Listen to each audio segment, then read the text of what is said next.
Okay, once again, welcome to the Unshakable Foundation meeting of Cocaine Anonymous. This is a main share meeting, and today it's with great pleasure and much gratitude that I'm welcoming Amal from London, who's come to share with us for about 40 minutes. And what she's picked is page 68 from the paragraph that starts, "Perhaps there's a better way. We think so. We are now on a different basis, the basis of trusting and relying upon God." And with that, Amal, it's over to you. What a paragraph. Beautiful. Hi, everyone. My name's Amal. I'm a grateful addict. Thank you so much for asking me. It's always a pleasure and an honor to be of service. It's always a pleasure to, to be here and be out of self and get out of self. Because where I'm at today, as my friend knows here, my mum just passed away over a month ago, and it's been very, very traumatic for me. It's been sad. I had to travel back. I was in the uni today. I've just shared. I come back and they said she passed away. So it's been really hard. It's been really, really hard, but using is not an option. So I just want to say, if you are new, welcome to Cocaine Anonymous. If you are back from a relapse, stick around. Welcome to Cocaine Anonymous. If you're an old comer, we need you here. Rarely have we seen a person fail who has thoroughly followed our path. Those who do not recover are people who are incapable of being honest. So today I'm honest. My sobriety date is the 10th of October, 2004. I celebrated 19 years in October, and my mom passed away 4 days after that. So, I can be honest today and say I'm in pain within. But pain is real for me. Tears are real. Sadness is okay, but using is not an option. So I will be sharing a message of hope. I will be talking about a higher power, which I chose to call God. I sit here by the grace of God.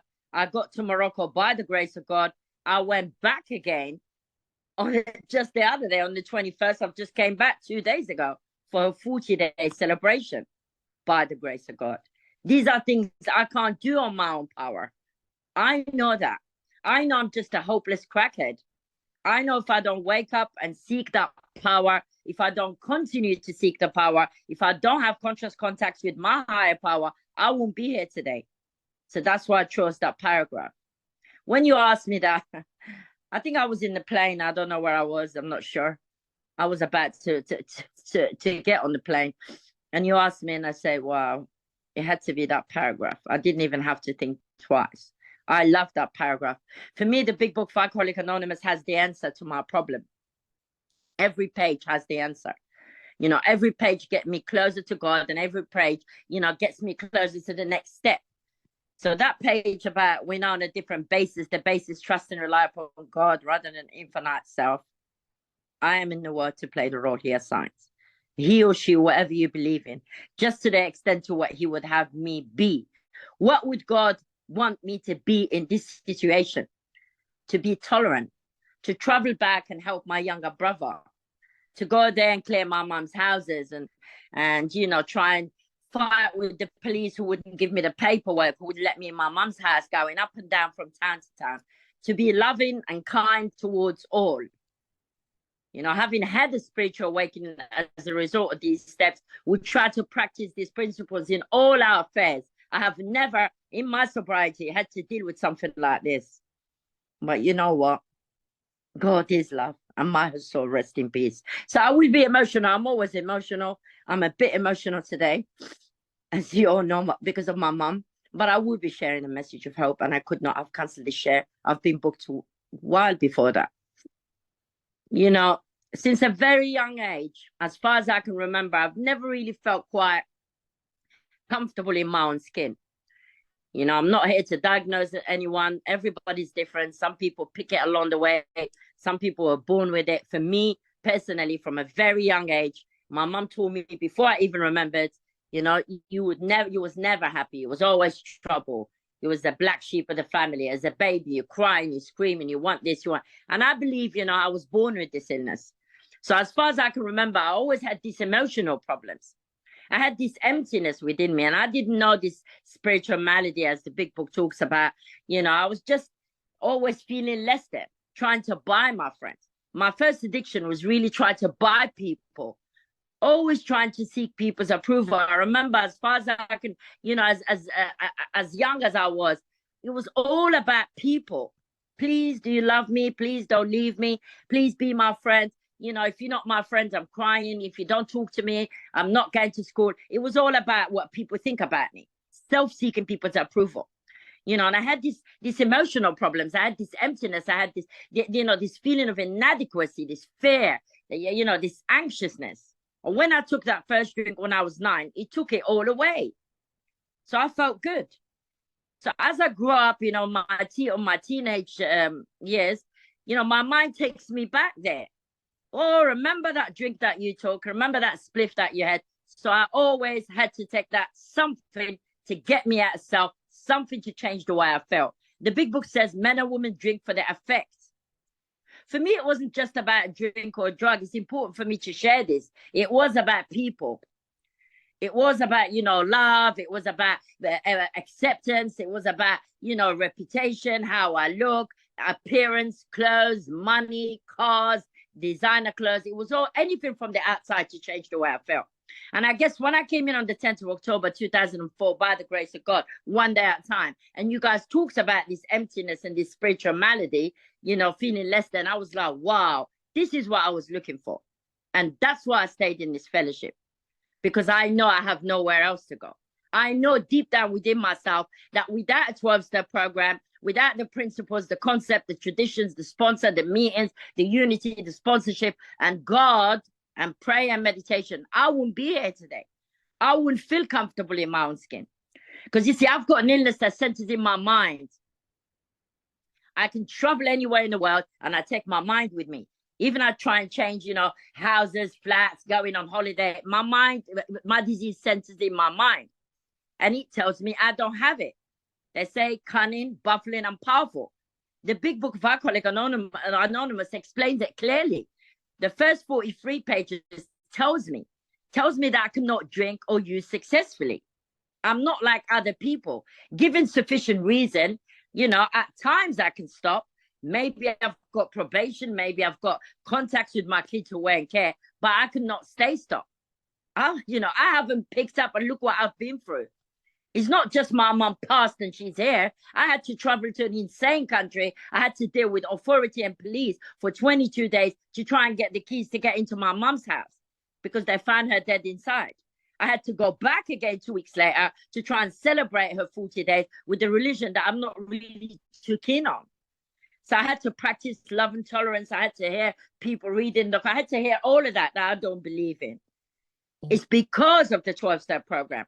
It's because of the principles. It's because I've had a spiritual awakening, a change of heart. The big book tells me that the common sense become uncommon sense.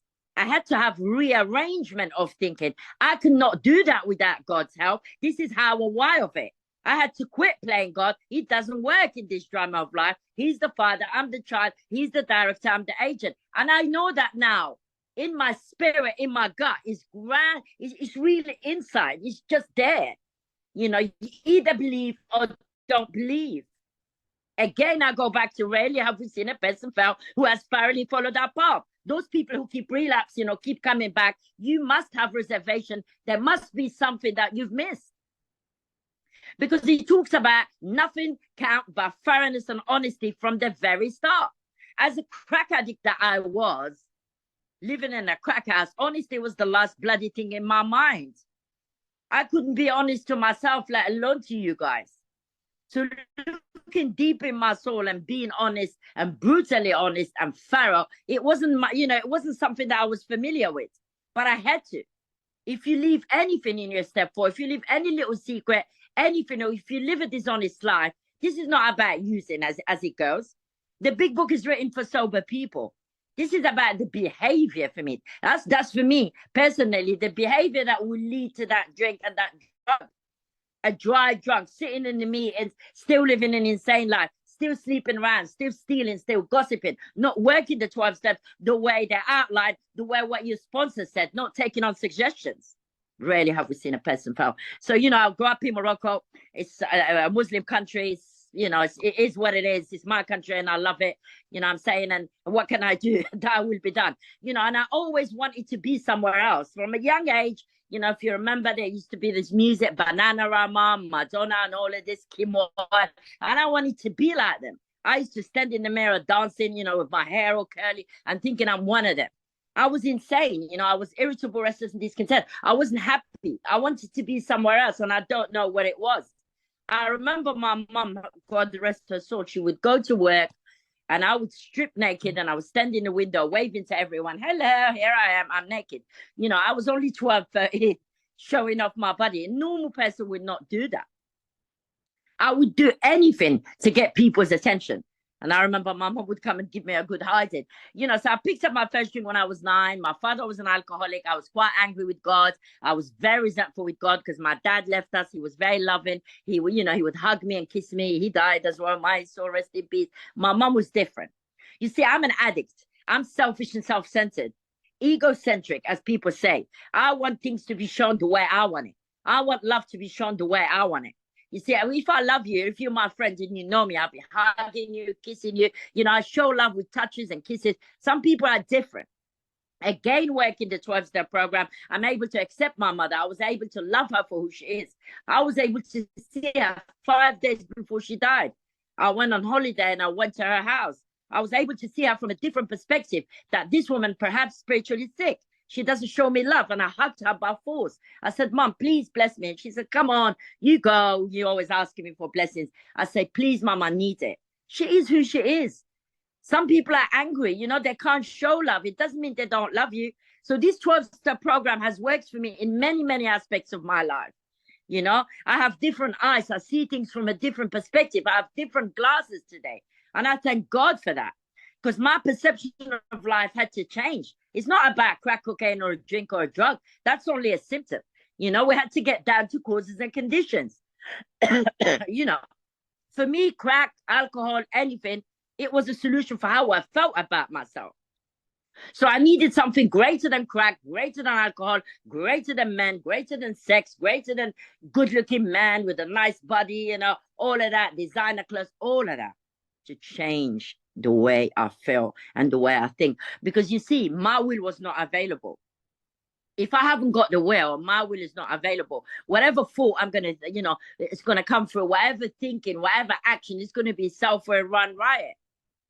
Because my will is not available.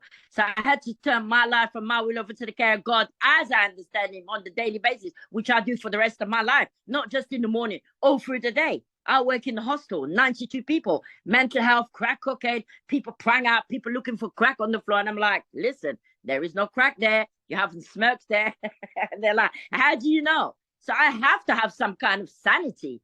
They don't want recovery. Not everyone want the 12-step program. They don't work for everyone. I know they do for me. So anyway, I picked up my first thing. My dad left. My mom got married. Her husband introduced her to alcohol.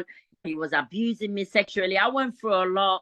There was a big party in our house. My mom was quite poor. So we had like a whorehouse, prostitutes having sex, everyone. She made money out of it. I've forgiven my mom.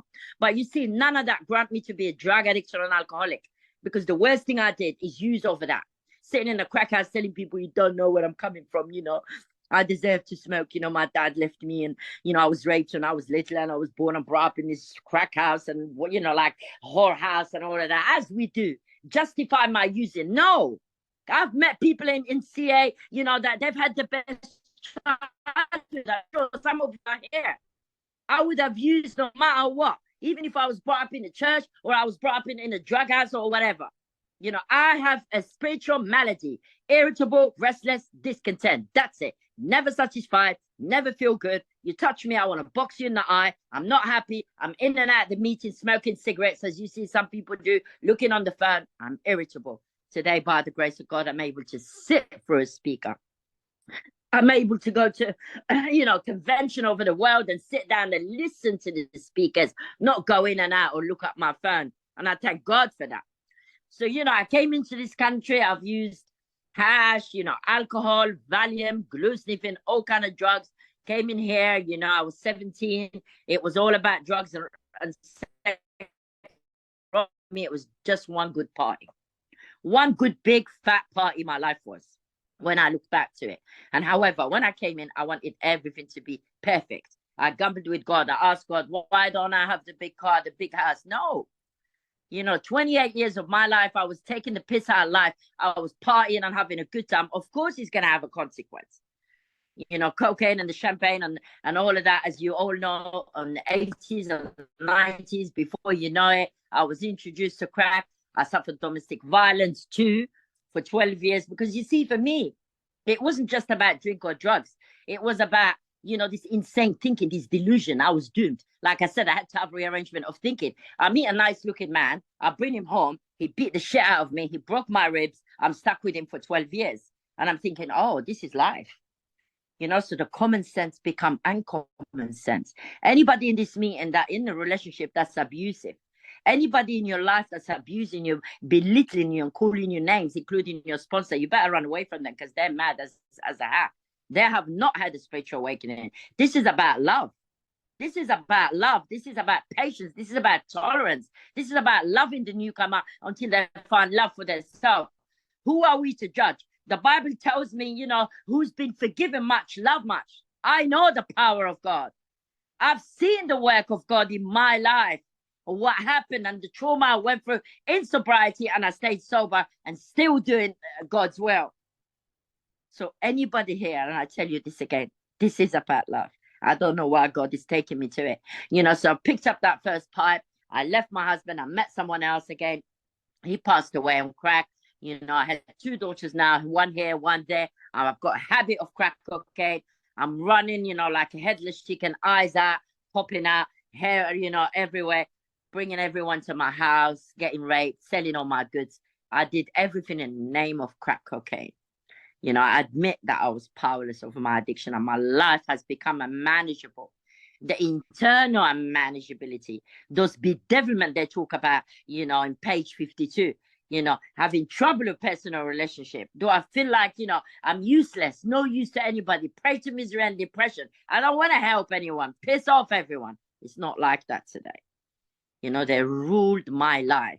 So, crack cocaine, using it for 16 years. It took me to some dark places, you never go there. And I'm not here to tell you that crack is the worst drug. I'm not here to share this with you so you feel sorry for me, because I've forgiven myself and I've forgiven everyone else that's hurt me. I had to ask God to show them the same patience, tolerance, and pity that we cheerfully grant a sick person. Like myself, I'm sick too. I had to. God is love. Love and hate cannot be friends. Either I forgive or I resent and I smoke crack again, or I become a dry drunk, and it's only a matter of time before I pick up. Resentment is #1 offender.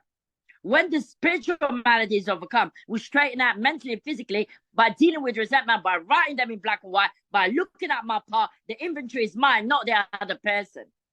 Sadly, I was raped many times.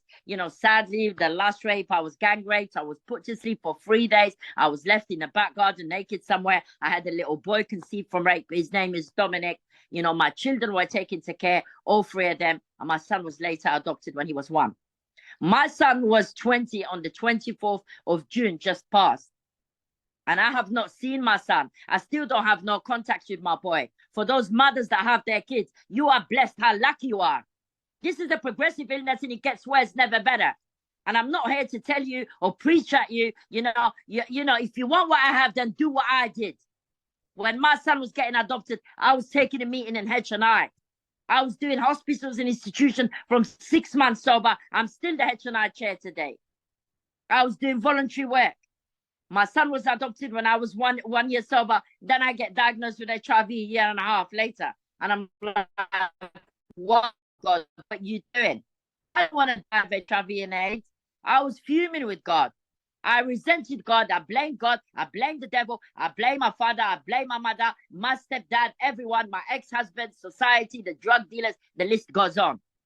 So when I did my second step forward and I look at the columns, what did it affect? What could I have done different? Every little resentment affects my self-esteem, my personal relation, my ambition. I'm walking like this, heavy. So I had to see what could I have done different? Where was I to blame? The inventory was mine. So today I've forgiven the people who gang raped me and put me to sleep for 3 days. I had to, because they are sick people. We have to see them from a different perspective. Who is me to hold on to them? I'm not God. It says it clearly. We had to let go and let God. We go to our enemies rather than the friends. If they were here, I would say I've forgiven them. You know, because things happen in life. I can't tell you why. Some people never smoke crack and they get raped and killed and they never made it to see it. At least I'm here to tell the tale.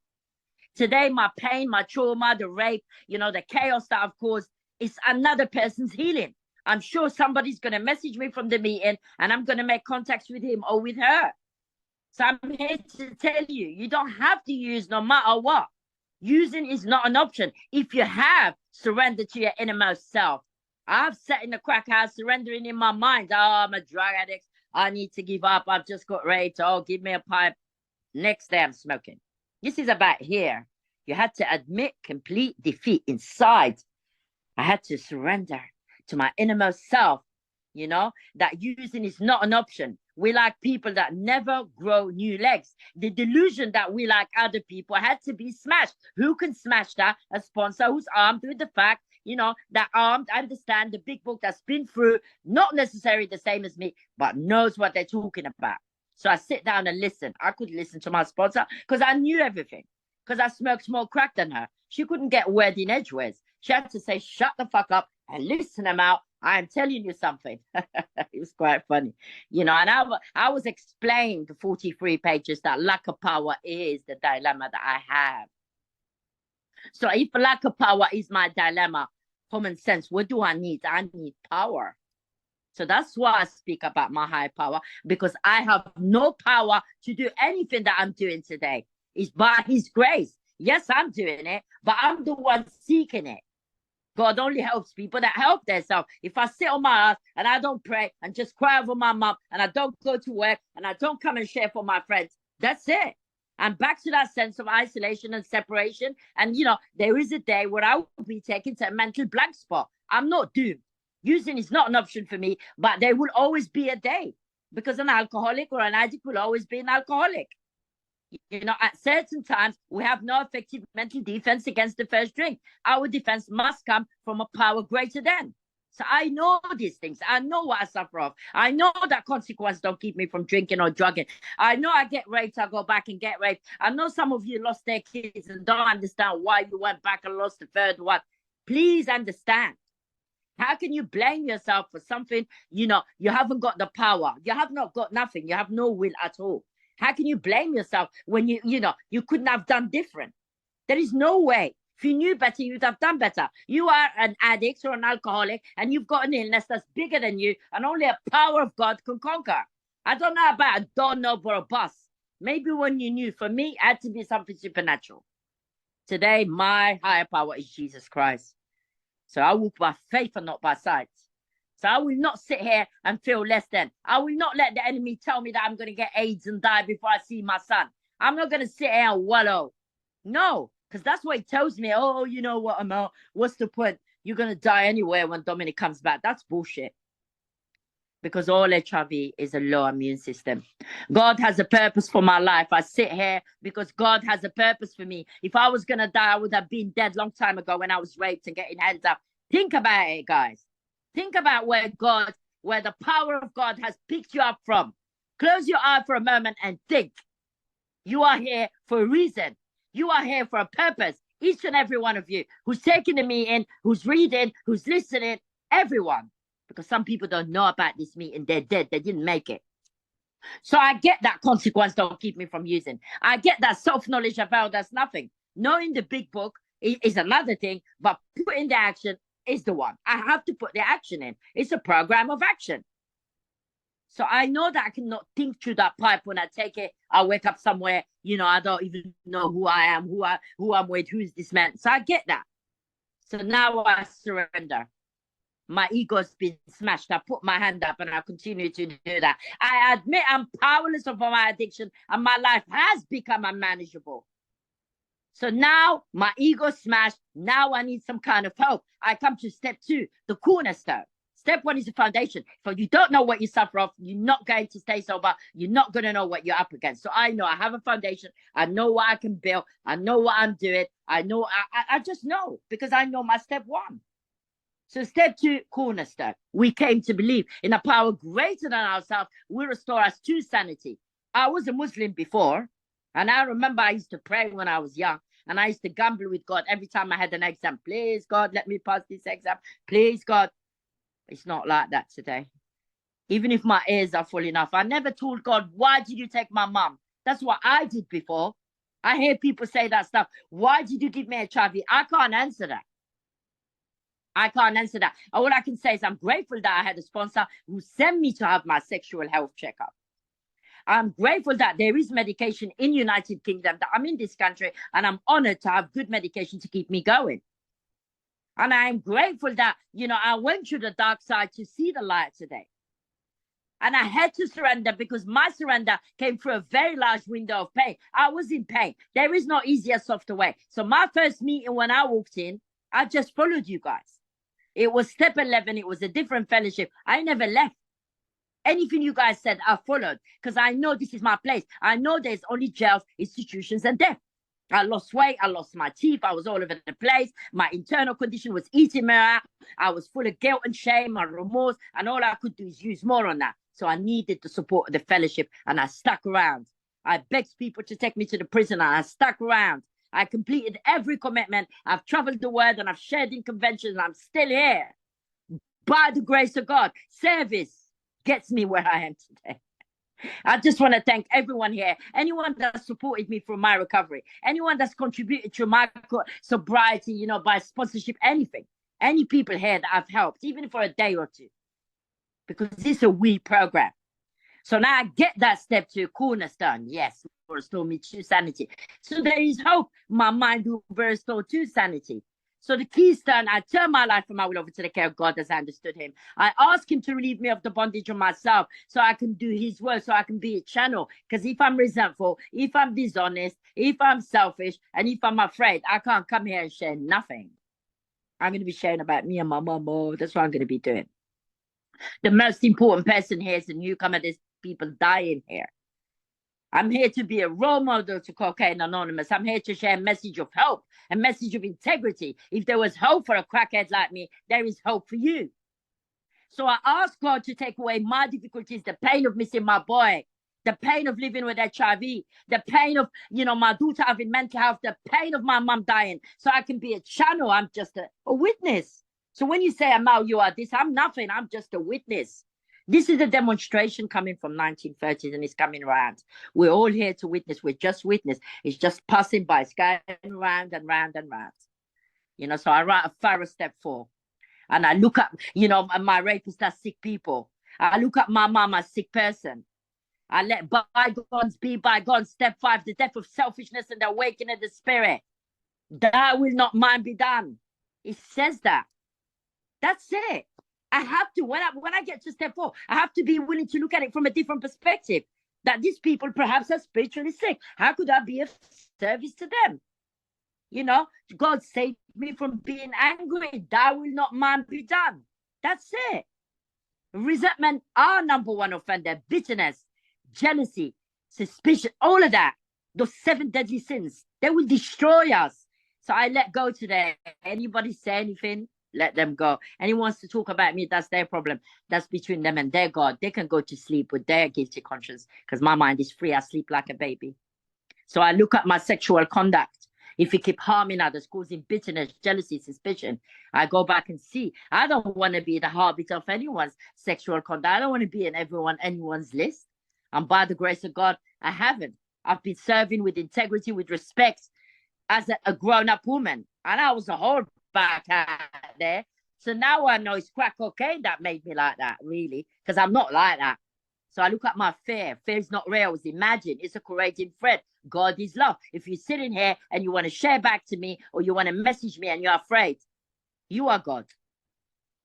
You put in your will ahead of God's will, because every resentment is fear-based. Why are you doing my thinking? Do you know me? You want to call me? Call me. That's the disease, at work. Running, telling you, don't ring her, don't ring your sponsor. They don't want to hear from you. I know these things. I've been around long enough. Cunning, baffling, and powerful like a snake. So I look at 6 and 7. God is or isn't. Do I believe he's got what it takes to remove everything that blocked me, everything that's objectable? If I don't, I pray until it comes. Yes, I do. Again, step 7, God have all of me, good and bad. You know, I pray that you take every single defect of character that stands in usefulness to you and my fellows. Grant me the strength as I go out from here to do your bidding. Amen. Again, what does that tell you? I'm just a witness. God loves me with my good and bad. When I'm taking a meeting in Belmarsh prison in maximum security and I'm swearing, I'm laughing, the guys relate more. If I'm going there, you know, like reading the book and that, sometimes you got to bring that up. We're going to, you know, H&I meeting, newcomers, you know, crazy hostel. You need to show that little horror stories. You need to be talking. The big book says that. So I look at step 8, the list my sponsor gave me. I go out and make amends.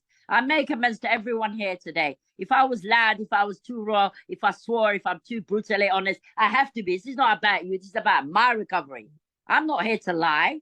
All my life, I was tiptoeing and lying. You told me to be honest. So I'm here to give you honesty. You said this is the place where you can be yourself. Say, here you are. I have to be. Because these are the defects that kept me sick, worried about what you think. I need to get well. So I need to remember where I'm coming from. I'm a hopeless crackhead, and God has saved my ass. That's it. I was saved by the grace of God, and I've been saved by his grit. And I know that. So the first 9 steps are designed to awaken my spirit, and step 10, 11, and 12 is to keep me awake. You know, so I look at my nightly review. Have I been kind of loving towards, or mostly for me, I'm always rushing around. I've got a lot to do. I fit a lot in. I'm beginning to change now. My sponsor's telling me, Amal, come down. So I'm overtaking or bibbing. When I look at the person, it's like an old man or an old woman. So I realize, leave on time. Don't do too much. You know, step 11, prayer and meditations. I don't know about those who pray once a day. I mean, when you knew, for me, I have to pray all through the day. I have to pray. I have to pray that God can give me the strength and the humility and the understanding to experience more of him. I pray every day that God will give me the courage to go on and want more of him, because I'm up against the illness that tells me I don't need any more of God. I am the speaker. I am. No. What I do today keeps me in fit spiritual condition. What I did yesterday, it's gone. So I have to do this continuously. Every day is a day we must carry God's will to all our activities. How can I best serve? Thy will not mine be done. It says it. The proper use of the will.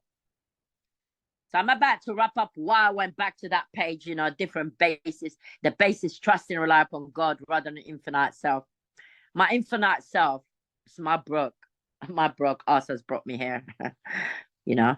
But I know something else is keeping me here. And I thank God for that. I thank God for that, you know, I'm here doing something, literally just moving around, but something's working for me. I'm so grateful that it's not me, because my thinking is so whooped. So I need the presence of God. I need the power of God. Page 57 talks about the guy who's the son of a minister. His father couldn't save him, and he was an atheist. He was troubled with alcoholism, with depression, and all kinds. He said, if there was a God, he's done nothing for me. But he felt the presence. This is about a presence. It's very hard for me to explain. You either have it or you don't. Have you woken up in the morning, you got so many problems, and felt the presence? You felt safe and protected, a position of neutrality. Everything's going to be all right. God has come to all who honestly seek God. If you draw near him, he will disclose himself or herself to you. This is how it is. You have to knock. Please help me. The Bible said, ask and you shall receive. But you don't ask. We don't ask because we're arrogant. Oh, it's all right. I'm going to do it. No, God's not going to do it. Ask. I say, God, please give me the strength and the courage. Just set my mum free and let her rest in peace. I'm wearing her jumper as it goes. I'm wearing her leggings. I'm wearing her socks. I brought most of her clothes. And it's not easy for me. So I pray. I pray today in the name of the Father, the Son, the Holy Spirit, that God gives me the strength and give me the acceptance to let her rest in peace and set her free today. And I need everyone's prayer. You know, and step 12 is spreading the message of hope to the still suffering addicts. Shame on me if I say, no, I'm not doing this. Shame on me if I don't come here and share a message of hope. Because helping you, God will bless me. And every time you pray, God blesses me some more, because my blessings come from within. My dependence is up on a higher power today. It's no longer about people. All my life, it was about people. Yeah, I love all of you. Yes, I have a lot of friends. But it is about that unique affair between me and my God. My God will not let me smoke crack, even if I want to. Even if I buy it and light it, I can't light it. Because my God will not let me. And I know that. Be still and know that I am God. I know that for sure. I will not rest on my laurels. I will continue to pray, and I'll continue to seek, and I'll continue to do my best, and I'll continue to be kind and to put myself in people's shoes and help others. Trust God, clean house, and help others. I think I'm going to leave it there now.